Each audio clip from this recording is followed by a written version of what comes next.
الحمد لله الحمد لله نحمده ونستعينه ونستغفره ونؤمن به ونتوكل عليه ونعوذ بالله من شرور أنفسنا ومن سيئات أعمالنا من يهده الله فلا مضل له ومن يضلل فلا هادي له ونشهد أن لا إله إلا الله وحده لا شريك له ونشهد أن سيدنا وحبيبنا وسندنا ومولانا محمدا عبده ورسوله صلوات الله وسلامه على سيد الأولين والآخرين إمام الأنبياء والمرسلين قائد الغر المحجلين إلى جنات النعيم سيدنا محمد وعلى آله وأصحابه وأزواجه وأتباعه أجمعين وبارك وسلم تسليما كثيرا كثيرا. أما بعد فأعوذ بالله من الشيطان الرجيم. بسم الله الرحمن الرحيم. يا أيها الذين آمنوا إذا نودي للصلاة من يوم الجمعة فاسعوا إلى ذكر الله وذروا البيع ذلكم خير لكم إن كنتم تعلمون. صدق الله العظيم. سبحانك لا علم لنا إلا ما علمتنا إنك أنت العليم الحكيم. اللهم انفعنا بما علمتنا وعلمنا ما ينفعنا. رب اشرح لي صدري ويسر لي أمري واحلل عقدة من لساني يفقهوا قولي. إن الله وملائكته يصلون على النبي يا أيها الذين آمنوا صلوا عليه وسلموا تسليما. اللهم صل على محمد وعلى آل محمد كما صليت على إبراهيم وعلى آل إبراهيم إنك حميد مجيد. اللهم بارك على محمد وعلى آل محمد كما باركت على إبراهيم وعلى آل إبراهيم إنك حميد مجيد. جزا الله عنا سيدنا محمد صلی اللہ علیہ وسلم ما هو أهله. بزرگان محترم، عزیز دوستو، بزرگوں، بھائیوں، آج مبارک دن جمعہ کا دن ہے.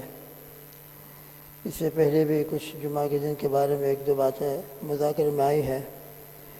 ایک حدیث شریف میں آتا ہے کہ جمعہ کے دن جب ہوتا ہے تو مسجد میں جتنا ہو سکے جلدی آنے کی کوشش کی جائے. جو شخص مسجد میں جمعہ کے دن جلدی آتا ہے وہ وقت میں، تو اللہ کے پیارے حبیب صلی اللہ تعالیٰ علیہ وسلم نے ارشاد فرمایا کہ اس کو اللہ رب العزت ایسا ثواب عطا فرماتے ہیں جیسا کہ اللہ کے راستے میں اونٹ کی قربانی کی ہو، اونٹ قربان کیا ہو. پھر اس کے بعد ایسا ہے کہ جیسے اس نے اللہ کے راستے میں گائے کی قربانی کی ہو. پھر اس کے بعد جو آتا ہے وہ ایسا ہے جیسا کہ اس نے کبشن، مینڈھا، لام، بکری یہ اللہ کے راستے میں قربان کیا ہو. پھر اس کے بعد جو آتا ہے اس کو ایسا ثواب ملتا ہے جیسے کہ مرغی اور چکن کا صدقہ کیا ہو. پھر اس کے بعد جو آتا ہے اس کو ایسا ثواب ملتا ہے جیسے کہ ایک انڈا اور بیضا اللہ کے راستے میں صدقہ کیا ہو. تو اس طریقے سے ماشاءاللہ جلدی آنے والوں کے لیے یہ ثواب. اور پھر حدیث شریف میں آتا ہے کہ دروازے کے اوپر جمعہ کے دن فرشتے کھڑے رہتے ہیں اور باقاعدہ آنے والوں کے نام رجسٹر کرتے ہیں. ہمارا نام ان فرشتوں کے رجسٹر کے اندر آ جائے اور بارگاہ الہی میں پیش ہو اور رب ذوالجلال ان تمام کی مغفرت کے فیصلے فرما دو. انشاءاللہ فرما دیں انشاءاللہ. تو سبحان اللہ، ہمارے لیے کتنا بڑا سودا اور کتنا نفع بخش چیز ہے. لہذا ہمیشہ اس بات کی ہم کوشش کریں کہ جمعہ کا خطبہ شروع ہونے سے پہلے ہم مسجد میں پہنچ جائیں کسی بھی طریقے سے. اس لیے کہ پھر حدیث شریف میں آتا ہے کہ جب جمعہ کا خطبہ شروع ہوتا ہے، اذان ہوتی ہے، تو وہ فرشتے اپنے رجسٹر کو بند کر دیتے ہیں اور وہ مسجد میں آ کر خطبہ سننے میں شریک ہو جاتے ہیں. لہذا جمعہ کی یہ فضیلت. اسی طرح ابو الدرداء رضی اللہ تعالیٰ عنہ کی مشہور روایت کہ نبی کریم صلی اللہ تعالیٰ علیہ وسلم نے ارشاد فرمایا اکثروا علی من الصلاۃ یوم الجمعہ او کما قال علیہ السلام کہ جمعہ کے دن تم مجھ پر کثرت سے درود شریف پڑھا کرو. ایسے تو روزانہ ہی الحمدللہ ایمان والے درود شریف پڑھتے ہیں. اللہ کے پیارے حبیب صلی اللہ علیہ وسلم کا حق بھی ہے ہم پر اور ہمارا ہی فائدہ ہے. ہمارے درود شریف سے اللہ کے حبیب صلی اللہ علیہ وسلم کا کوئی فائدہ ہوتا ہو یہ نہیں، بلکہ ہم کو فائدہ پہنچتا ہے. البتہ حق محبت ادا ہوتا ہے. لہذا حق محبت کی ادائیگی، آپ کے احسانات کا احسان مندی یہی ہے کہ ہم کثرت سے آپ صلی اللہ تعالیٰ وسلم کے لیے دعائے وسیلہ بھی مانگیں، اذان کا جواب دیں، باقاعدہ درود شریف پڑھ کر دعائے وسیلہ پڑھیں. اور ویسے بھی روزانہ ہمارے معمولات کے اندر درود شریف رہنا چاہیے. کم سے کم ہماری زندگی اور یومیہ معاملات کے اندر 300 مرتبہ درود شریف آ جائے، 300 مرتبہ تو بہت اعلیٰ درجہ ہے. ورنہ پڑھنے والے تو اس سے بھی زیادہ پڑھتے ہیں. اور پھر جمعہ کے دن اپنا جو روزانہ کا معمول ہو اس معمول سے کچھ زیادہ پڑھا جائے، تاکہ جمعہ کے دن کو جو خصوصیت نبی کریم صلی اللہ تعالیٰ علیہ وسلم کے ساتھ درود پڑھنے میں ہے وہ خصوصیت حاصل ہو جائے۔ اسی حدیث شریف میں فرمایا کیا خصوصیت ہے؟ فرمایا کہ جمعہ کے دن جب کوئی بندہ مجھ پر درود بھیجتا ہے تو اس کے درود پڑھنے سے فارغ ہونے کے بعد فوراً ہی وہ درود مجھ پر پیش کیا جاتا ہے۔ درود شریف پڑھ رہے ہیں۔ اللہم صلی علی محمد وعلی آل محمد کما صلیت علی ابراہیم وعلی آل ابراہیم انک حمید مجید۔ اللہم بارک علی محمد وعلی آل محمد کما بارکت علی ابراہیم وعلی آل ابراہیم انک حمید مجید۔ اللہم صلی علی سیدنا محمد وعلی آل سیدنا محمد بعدد ما فی علم اللہ صلاۃ دائمۃ بدوام ملک اللہ۔ اسی طرح جمعہ کے اور فضائل بھی ہیں، اس لیے جمعہ کا اہتمام، جمعہ کے دن غسل کا اہتمام، جمعہ کے دن مسجد میں جلدی سے آنے کا اہتمام، جمعہ کے دن سورہ کہف پڑھنے کا اہتمام، اور الحمدللہ یہ تمام چیزیں ایمان والوں کی زندگی میں آنا ہی چاہیے۔ اور پھر اسی پر ہماری بات چل رہی تھی جمعہ اور جماعت۔ نماز الحمدللہ سب پڑھتے ہیں اور پڑھنا ہی چاہیے، اس لیے کہ نماز نہ پڑھنا اور جان بوجھ کر نماز کو قضا کر دینا یہ بہت سنگین اور بہت خطرناک گناہ ہے، بہت خطرناک گناہ ہے کہ نماز کا پورا ٹائم گزر گیا اور پورا ٹائم گزرنے کے باوجود ہم نے نماز نہیں پڑھی اور قصداً و ارادتاً کوئی فکر ہی پیدا نہیں ہوئی اور نماز کی طرف کوئی توجہ ہی نہیں ہوئی اور نماز قضا ہو جائے تو اس کے اوپر خطرناک قسم کے وعیدیں ہیں اور بہت خطرناک گناہ ہے۔ لہذا نماز اپنے اپنے وقت پر خود بھی پڑھے، بچوں کو بھی گھر کے اندر عادی بنائے۔ اللہ کے پیارے نبی صلی اللہ علیہ وسلم نے کتنی تاکید کی ہے، 7 سال سے بچوں کو نماز کا حکم اور نماز پڑھنے کی تاکید، اور 10 سال میں تو اور زیادہ تاکید، اور بالغ ہو جائے تو پھر تو مکلف ہے۔ بالغ ہونے کے بعد تو لڑکا ہو یا لڑکی ہو پھر اس کے اوپر تو بالکل فرض ہو جاتا ہے، کمپلسری ہو جاتا ہے۔ اور پھر اس کے اوپر بات چلی تھی کہ ایک نماز وہ ہے جو ہم اپنے گھروں میں پڑھ لیتے ہیں اور ایک نماز وہ ہے جو ہم اہتمام کر کے مسجدوں میں آ کر ادا کرتے ہیں جماعت کے ساتھ۔ تو یہ جماعت والی نماز اور گھر والی نماز دونوں کبھی سیم نہیں ہو سکتی۔ جو معذور ہیں، بیمار ہیں، مسجد میں آنے سے بالکل بیچارے ان کے پاس کوئی راستہ نہیں ہے، مجبوراً وہ گھروں میں نماز پڑھتے ہیں، وہ تو معذور ہیں۔ لیکن جن کے پاس کوئی شرعی عذر نہیں ہے اور اس کے باوجود پھر وہ گھروں میں نماز پڑھ لیتے ہیں تو ہرگز وہ یہ نہ سمجھے کہ ہم نے گھروں میں نماز پڑھ لی تو ہماری نماز ان لوگوں کی نماز کے برابر ہے جنہوں نے مسجد میں جا کر نماز ادا کی ہے، کبھی برابر نہیں ہو سکتی۔ مسجد میں آ کر جماعت کے ساتھ نماز پڑھنا اور گھروں میں نماز پڑھنا اس میں بہت بڑا فرق ہے۔ مشہور حدیث ہے کہ مسجد میں آ کر نماز پڑھتے ہیں تو 25 درجہ یا 27 درجہ اس کا ثواب بڑھ جاتا ہے، اور گھروں میں نماز پڑھیں گے تو خالی ایک نماز کا ایک ہی ثواب۔ اس لیے ہمیشہ ہم اس بات کی بھی عادت کریں کہ مسجدوں میں آ کر جماعت کے ساتھ نماز پڑھنے کی عادت بنائیں، خود بچوں کو بھی۔ ہمارے اس وقت کی جو نوجوان نسل ہے جو عادی ہیں اور ماشاءاللہ مسجدوں میں آ کر نماز پڑھنے کی ان کو عادت پیدا ہو گئی ہے اور ان کو الحمدللہ مسجد سے تعلق اور شوق پیدا ہو گیا ہے، بہت اچھا، قابل مبارکباد ہے وہ نوجوان، اور قابل مبارکباد ہے وہ مائیں اور بہنیں اور ماں باپ کہ جو اپنے بچوں کو نماز کا عادی بنا کر دنیا سے جا رہے ہیں، اور اپنی آنکھوں سے دیکھ رہے ہیں کہ وہ ہماری زندگی کے اندر نوجوانی کے زمانے میں اہتمام سے مسجدوں میں جاتے ہیں اور اہتمام سے مسجدوں سے ان کا تعلق ہے۔ آپ حضرات بوڑھے ہیں، کتنے بیچارے ضعیف ہیں، پھر بھی مسجدوں میں آ رہے ہیں، یہ برکت ہے۔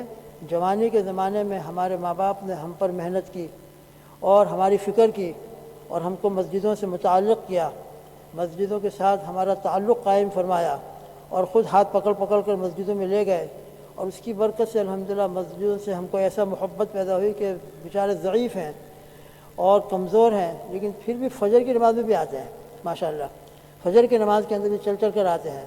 یہ سب برکت ہے جوانی کے زمانے میں اور بچپن کے زمانے میں جماعت کے ساتھ نماز پڑھنے کی عادت بنانے کی وجہ سے۔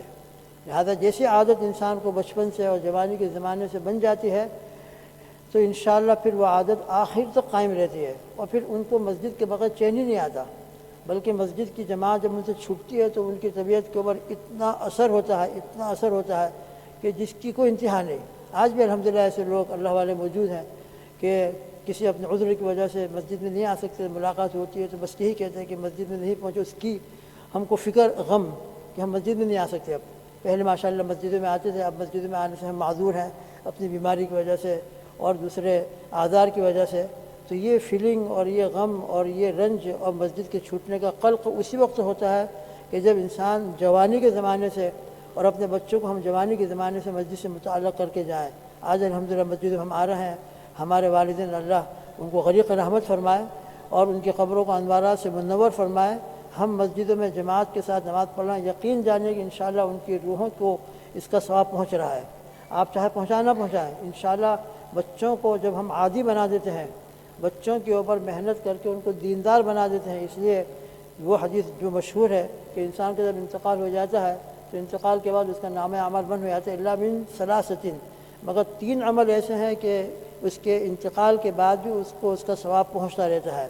ان 3 عملوں میں سے ایک عمل یہ فرمایا او ولد صالح یدعو له، اپنے بچے کو اسے نیک بنایا، صالح بنایا، دیندار بنایا، نمازی بنایا، دین کا شوق، شعائر اللہ کی عظمت، مسجدوں کا احترام، قرآن پاک سے تعلق، قرآن پاک کی تلاوت اور ذکر و اذکار کا عادی، اور اللہ کے دین کے لیے قربانی دینے کا جذبہ، اور علماء کی مجلس میں آنے کا جذبہ، نیک لوگوں کی صحبت اور نیک لوگوں کے ساتھ وقت گزارنا. یہ تمام باتیں جو ان کی تربیت کی ہو سکتی ہے، اپنے بچوں کی ہم نے اس انداز سے تربیت کی اور ہم چلے گئے تو انشاءاللہ ولد صالح یدعو له. ایسے ولد صالح عموماً ایسا ہوتا ہے کہ اپنے والدین کے لیے خصوصی طور پر دعا کرتے ہی رہتے ہیں اور ان کے لیے ایصال ثواب کا بھی اہتمام کرتے ہیں، اور ماشاءاللہ ان کی زبانوں کے اوپر اپنے والدین کے لیے رب ارحمہما کما ربیانی صغیرہ اور دوسرے ایصال ثواب اور مغفرت کی دعائیں ہمیشہ رہتی ہیں. لہذا اگر ہم نے اپنے بچوں کو دیندار بنایا، قوا انفسکم واہلیکم نارا، اللہ سبحانہ و تعالیٰ نے فرمایا کہ اپنے آپ کو بھی جہنم کی آگ سے بچانا ہے اور اپنے بچوں کی بھی ایسی تربیت کر کے جانا ہے، ان کو ایسا دیندار بنا کر جانا ہے کہ ان کو دیکھ کر ہماری آنکھیں ٹھنڈی ہو رہی ہو. وہ نمازی ہیں، دیندار ہیں، قرآن پاک کی تلاوت کر رہے ہیں، یقیناً ماں باپ کو اس سے خوشی ہوتی ہے اور ان کے دلوں کو ٹھنڈک، اور یہی چیز اصل ٹھنڈک کی ہے، آنکھوں کی ٹھنڈک اسی میں ہے. تو بہرحال اپنے کو بھی ہم فکر کرنا ہے، اپنے آپ کو بھی جہنم سے بچانے کے اعمال کے اندر مشغول کرنا ہے اور اپنے بچوں کو بھی عادی بنانا ہے. لہذا میں جماعت کے ساتھ نماز پڑھ رہا ہوں اور میں مسجد میں جا رہا ہوں، الحمدللہ بہت اچھی بات ہے، اللہ کا شکر ادا کریں. لیکن میرے بچے کہاں ہیں، میرے اولاد کہاں ہیں، اس کی بھی ہم کو فکر ہونی چاہیے. اس کی اگر ہم کو فکر نہیں ہے، خالی ہم مسجد میں آ گئے، ہمارے بچے نماز پڑھ رہے ہیں کہ نہیں پڑھ رہے ہیں، مسجد میں آ رہے ہیں کہ نہیں آ رہے ہیں، اس کی طرف ہماری کوئی توجہ نہیں ہے، تو دوست بزرگوں یہ حق تربیت ادا نہیں ہوا. بچوں کی تربیت کا جو حق ہے وہ یہ ہے کہ ان کے اوپر اتنی محنت کی جائے، ان کی اتنی توجہ اور ان کو اتنا متوجہ کیا جائے کہ ان کے اندر ایسی فیلنگ پیدا ہو جائے اور ان کے اندر ایسا شوق پیدا ہو جائے کہ وہ اپنے شوق سے نماز پڑھنے والے بن جائے، اپنی فکر سے نماز پڑھنے والے بن جائے، بار بار پھر ان کو کہنے کی ضرورت پیش نہ آئے.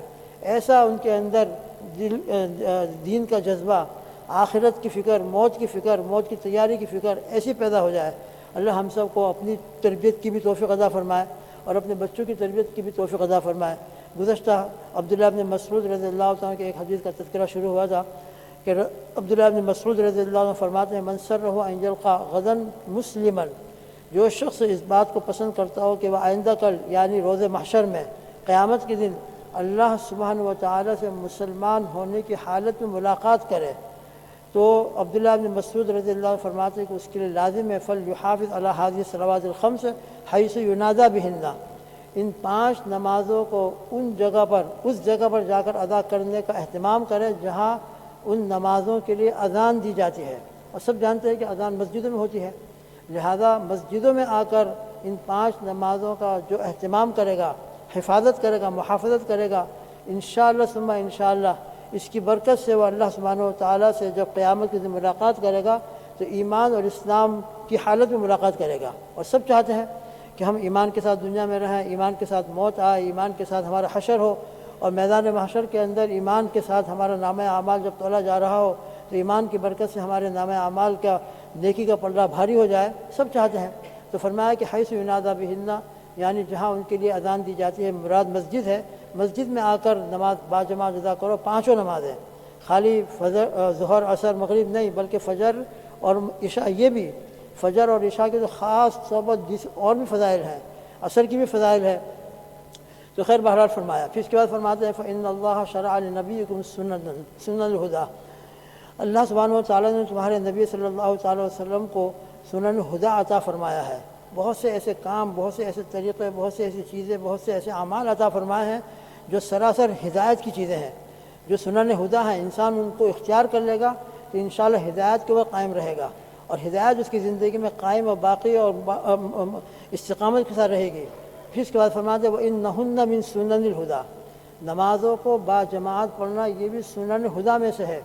لہذا جتنا ہمارا عمل نماز با جماعت کرنے کا ہوگا اور نماز با جماعت پڑھنے کا ہوگا، انشاءاللہ ہماری زندگی میں ہدایت باقی رہے گی۔ سب چاہتے ہیں ہدایت، روزانہ ہم اہدنا الصراط المستقیم صراط الذین انعمت علیہم سورہ فاتحہ کے اندر اللہ کے سامنے دعا کرتے ہیں کہ اللہ ہم کو صراط المستقیم کی ہدایت عطا فرما۔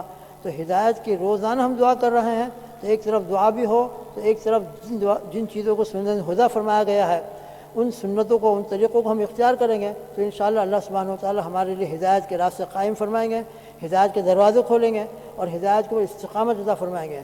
تو فرمایا کہ فَإِنَّهُنَّ مِن سُنَنِ الْهُدَى، نماز با جماعت ادا کرنا یہ بھی سنن ہدا میں سے ہے جو سراسر ہدایت ہے، اور اس کی برکت سے انشاءاللہ ہدایت کے اوپر استقامت اور ہدایت کے اوپر انشاءاللہ اللہ تعالی حفاظت فرمائیں گے۔ پھر اس کے بعد عبداللہ بن مسعود رضی اللہ عنہ فرماتے ہیں فَإِنَّكُمْ لَوْ صَلَّيْتُمْ فِي بُيُوتِكُمْ كَمَا يُصَلِّي هَذَا الْمُتَخَلِّفُ فِي بَيْتِهِ، اگر تم اپنے گھروں میں نماز پڑھنا شروع کر دو جیسے کہ یہ پیچھے رہنے والا متخلف، اور اس زمانے میں متخلف کون ہوتا تھا؟ اسی حدیث کے اندر آخر میں فرمایا ہے اللہ کے پیارے حبیب صلی اللہ علیہ وسلم کے زمانے میں، صحابہ کے زمانے میں جو نماز سے پیچھے رہتے تھے، حدیث میں فرماتے کہ وہی پیچھے رہتے تھے، جماعتوں کو چھوڑتے تھے جو منافق، اور منافق بھی ایسے منافق معلوم النفاق کہ جن کا نفاق کھل گیا ہو۔ منافق اس کو کہا جاتا تھا، قرآن مجید کے اندر بھی ان کا باقاعدہ تذکرہ آیا ہے، ان المنافقین فی الدرک الاسفل من النار۔ حضور پاک صلی اللہ تعالیٰ علیہ وسلم کے زمانے میں مدنی زندگی کے اندر بہت کچھ لوگ ایسے تھے کہ جو ظاہر میں ایمان کا مظاہرہ کرتے تھے، اللہ کے حبیب صلی اللہ علیہ وسلم کی خدمت میں بھی آتے تھے، حضرات صحابہ کے ساتھ بھی ملتے تھے، مسجدوں میں بھی آتے تھے، لیکن دل میں ایمان نہیں تھا، دل کے اندر ایمان کا نور داخل نہیں ہوا تھا، خالی کسی مصلحت سے، کسی فائدے سے یا جو بھی ان کا مقصد ہو اپنے ایمان کو ظاہر کرتے تھے۔ ایسے لوگوں کی پوری جماعت تھی، ان میں کچھ ایسے بھی لوگ تھے کہ جن کا نفاق کھل گیا تھا اور لوگوں کو معلوم ہو گیا تھا حضرات صحابہ کو یہ منافق ہے۔ تو ایسا منافق جس کا نفاق لوگوں پر کھل چکا تھا وہ تو پیچھے رہ جاتا تھا، وہ تو مسجد میں آنے کی کوشش اور اہتمام نہیں کرتا تھا، مگر جن کا نفاق چھپا ہوا تھا اور جن کا نفاق لوگوں پر ظاہر نہیں ہوا تھا، ایسے منافقین بھی مسجد میں آتے تھے۔ اب اندازہ لگائیے کہ جب ایسے منافقین مسجد میں آ رہے ہیں تو ایمان والوں کا کیا حال ہوگا۔ چنانچہ ایمان والوں کا جو حال ہے اسی حدیث کے آخر میں عبداللہ بن مسعود نے ان صحابہ کا حال بیان فرمایا۔ کیا حال بیان فرمایا آخر کے اندر؟ وہ آخر میں فرماتے وَلَقَدْ رَأَيْتُنَا، ہم نے ہمارے صحابہ کا حال دیکھا کہ ایک شخص بیمار ہے، اور ایسا بیمار ہے کہ اپنے پاؤں سے خود چلنے کی طاقت اس میں نہیں ہے، کھڑا ہو کر چل سکے اتنی طاقت نہیں ہے۔ البتہ ایک آدمی ادھر سے اس کو سپورٹ کرے، دوسرا ادھر سے سپورٹ کرے، دونوں آدمیوں کے سہارے سے کھڑا ہو جائے اور پھر وہ گھسٹتے مسجد میں آئے، تو ایسا بیمار بھی مسجد میں آیا۔ اللہ اکبر، اللہ اکبر، اللہ اکبر، اللہ اکبر۔ اللہ ہمیں بھی عمل کی توفیق عطا فرمائے۔ اللہ اکبر، اللہ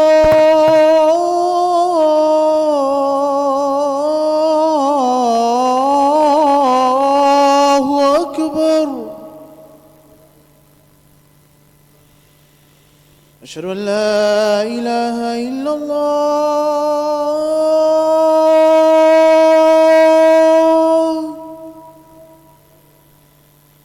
اشہد ان لا الہ الا اللہ،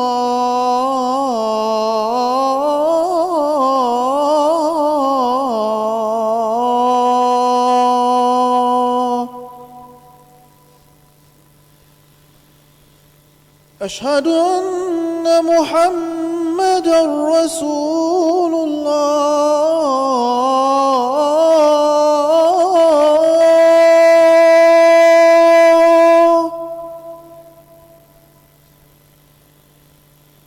اشہد ان محمد رسول اللہ،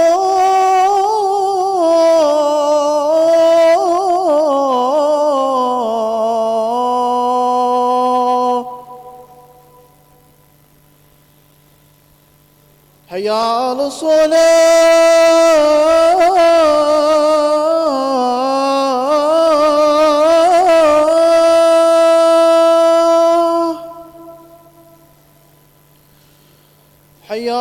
الصلاة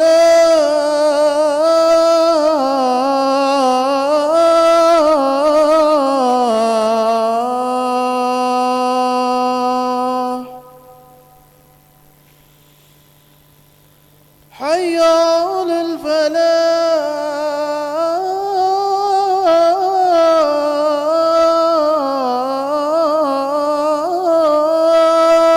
الفلاح حي على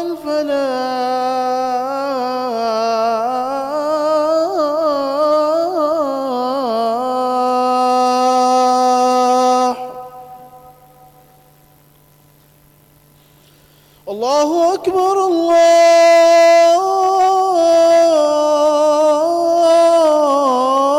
الله أكبر لا إله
أكبر الله أكبر الله أكبر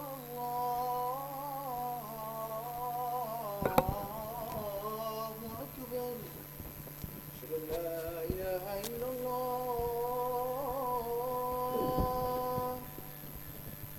أشهد أن لا إله إلا الله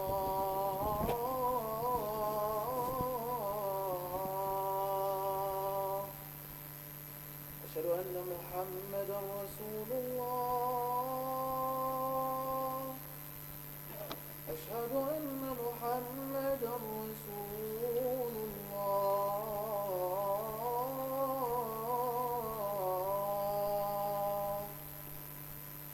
حي على الصلاة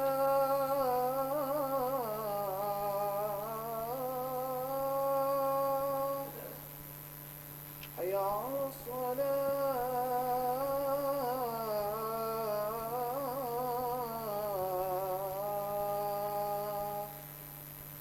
حي على الفلاح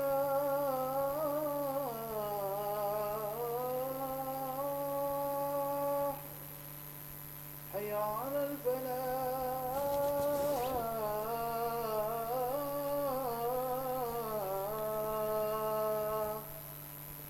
الله أكبر الله أكبر لا إله إلا الله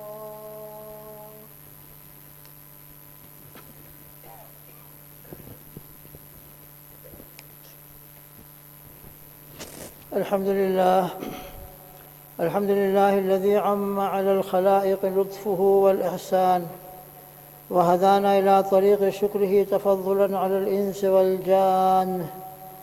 أشهد أن لا إله إلا الله وحده لا شريك له الحنان المنان، وأشهد أن سيدنا وحبيبنا وسندنا ومولانا محمدا عبده ورسوله سيد بني عدنان صلى الله عليه وعلى آله وأصحابه ما دارت القمران. أما بعد، يا أيها المؤمنون اعلموا أن الصلاة عماد الدين، فمن أقامها أقام الدين، ومن هدمها هدم الدين، فقد هدم الدين. وقد قال رسول الله صلى الله عليه وسلم: بني الإسلام على 5: شهادة أن لا إله إلا الله وأن محمدا عبده ورسوله، وإقام الصلاة، وإيتاء الزكاة، والحج، وصوم رمضان. وقال عليه الصلاة والسلام: من حافظ عليها كانت له نورا وبرهانا ونجاة يوم القيامة، ومن لم يحافظ عليها لم يكن له نور ولا برهان ولا نجاة، وكان يوم القيامة مع فرعون وهامان وأبي بن خلف.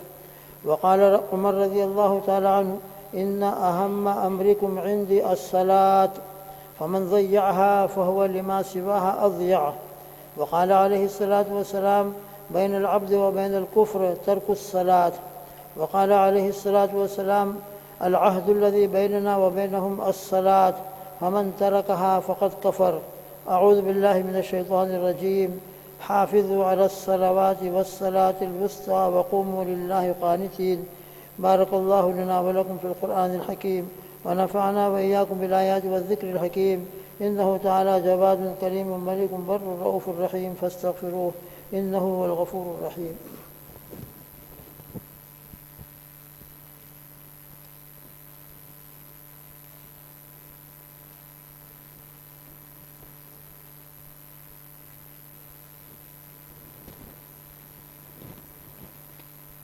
الحمد لله نحمده ونستعينه ونستغفره ونؤمن به ونتوكل عليه، ونعوذ بالله من شرور أنفسنا ومن سيئات أعمالنا. من يهده الله فلا مضل له، ومن يضلل فلا هادي له.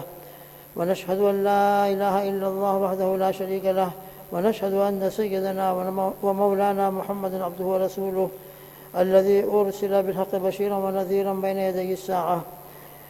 قال الله تبارك وتعالى: إن الله وملائكته يصلون على النبي يا أيها الذين آمنوا صلوا عليه وسلموا تسليما. اللهم صل وسلم وبارك على سيدنا محمد وعلى آله وأصحابه وأتباعه وأزواجه وذرياته أجمعين. قال النبي صلى الله عليه وسلم: أرحم أمتي بأمتي أبو بكر، وأشدهم في أمر الله عمر، وأصدقهم حياء عثمان، وأقضاهم علي، وفاطمة سيدة نساء أهل الجنة، والحسن والحسين سيدا شباب أهل الجنة، وحمزة أسد الله وأسد رسوله رضي الله تعالى عنهم أجمعين. اللهم اغفر للعباس وولده مغفرة ظاهرة وباطنة لا تغادر ذنبا. الله في أصحابي لا تتخذوهم غرضا من بعدي، فمن أحبهم فبحبي أحبهم، ومن أبغضهم فببغضي أبغضهم، وخير القرون قرني ثم الذين يلونهم ثم الذين يلونهم. اللهم اغفر لجميع المؤمنين والمؤمنات والمسلمين والمسلمات الأحياء منهم الأموات. اللهم يا حي يا قيوم برحمتك نستغيث، أصلح لنا شأننا كله ولا تكلنا إلى أنفسنا طرفة عين. اللهم يا ذا الجلال والإكرام يا حنان يا منان يا بديع السماوات والأرض، نسألك أن تغفر لنا ذنوبنا وتغفر جميع المؤمنين والمؤمنات. اللهم فارج الهم فرج عنا وعن جميع أمة محمد صلى الله عليه وسلم.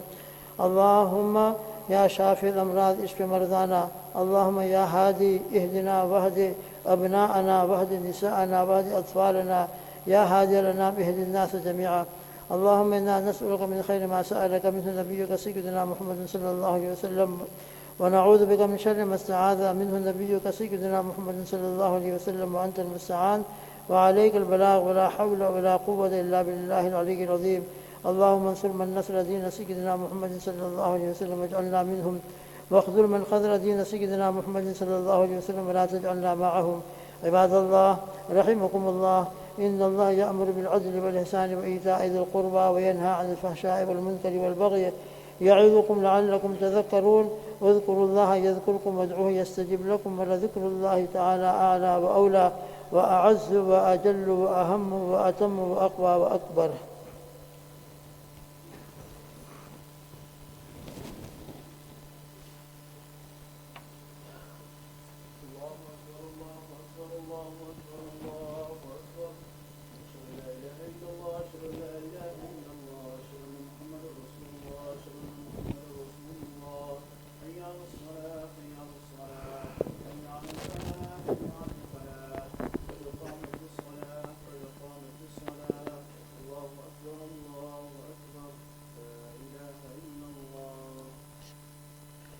الله أكبر.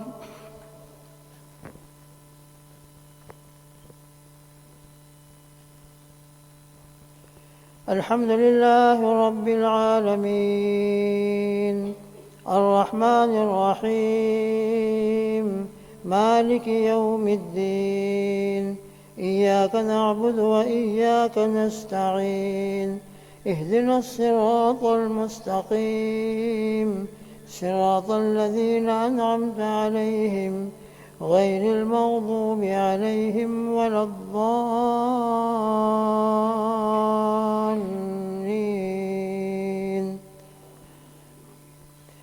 يا أيها الذين آمنوا إذا نودي للصلاة من يوم الجمعة فاسعوا إلى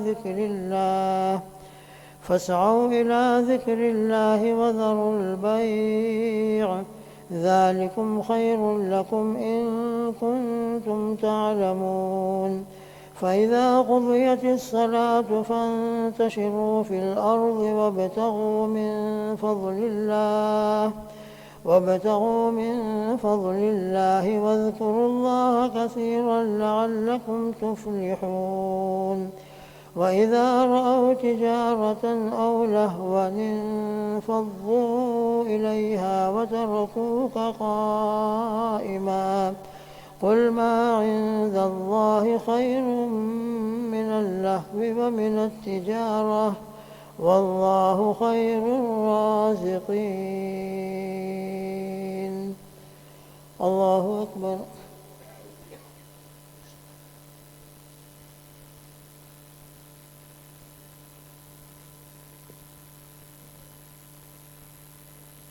سمع الله لمن حمده. الله أكبر.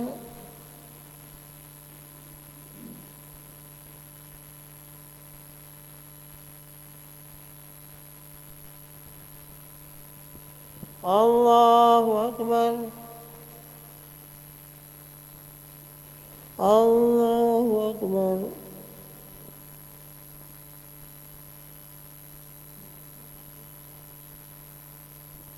الله أكبر.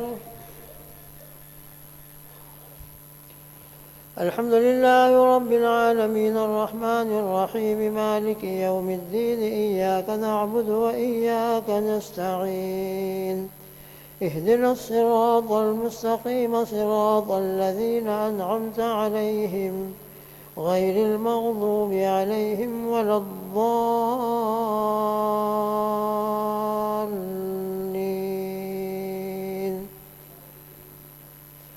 يا أيها الذين آمنوا قوا أنفسكم وأهليكم نارا وقودها الناس والحجارة. يا أيها الذين آمنوا توبوا إلى الله توبة نصوحا عسى ربكم أن يكفر عنكم سيئاتكم ويدخلكم جنات تجري من تحتها الأنهار يوم لا يخزي الله النبي والذين آمنوا معه نورهم يسعى بين أيديهم وبأيمانهم يقولون ربنا أتمم لنا نورنا واغفر لنا إنك على كل شيء قدير. الله أكبر.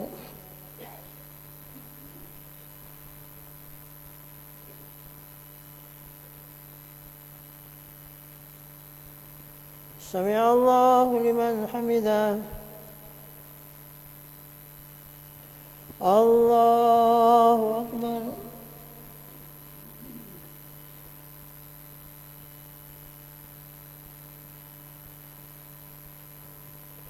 الله أكبر. الله أكبر.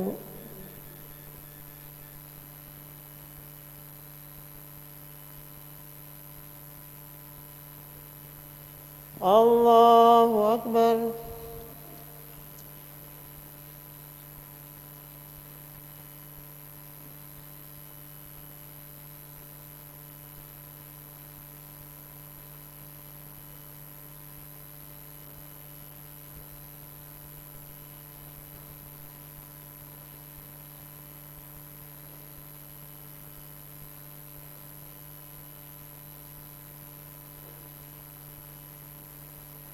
السلام عليكم ورحمة الله. السلام عليكم ورحمة الله.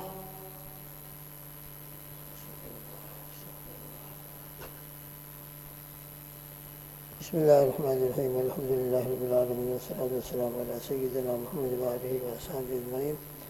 اللهم إنا نسألك بأننا نشهد أنك أنت الله لا إله إلا أنت الأحد الصمد الذي لم يلد ولم يولد ولم يكن له كفوا أحد. اللهم صل على سيدنا محمد وآله وأصحابه وأزواجه وأتباعه أجمعين. اللهم أنت السلام ومنك السلام تبارك يا ذا الجلال والإكرام. اللهم أعنا على تلاوة القرآن وذكرك وشكرك وحسن عبادتك.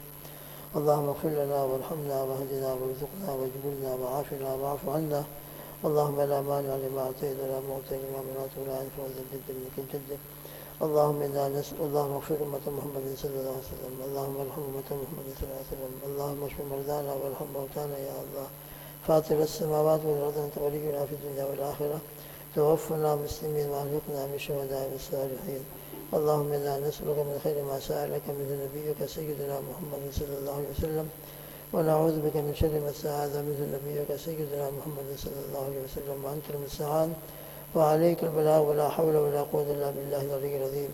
اللهم اغفر لنا ولوالدينا ولأساتذتنا ولمشايخنا ولجميع المؤمنين والمؤمنات والمسلمين والمسلمات الأحياء منهم والأموات. اللهم صل على سيدنا محمد وعلى آل سيدنا محمد، واكتب اللهم الستر والسلامة والعافية علينا وعلى عبيدك الحجاج والغزاة والدعاة والفقراء والمساكين والعلماء والصالحين والذاكرين والشاكرين في برك وبحرك وجبرك من أمة سيدنا محمد صلى الله عليه وآله وأصحابه وأزواجه أجمعين، وبارك وسلم تسليما كثيرا كثيرا كثيرا آمين اللهم آمين سبحان ربك رب العزة عما يصفون وسلام على المرسلين والحمد لله رب العالمين برحمتك يا أرحم الراحمين.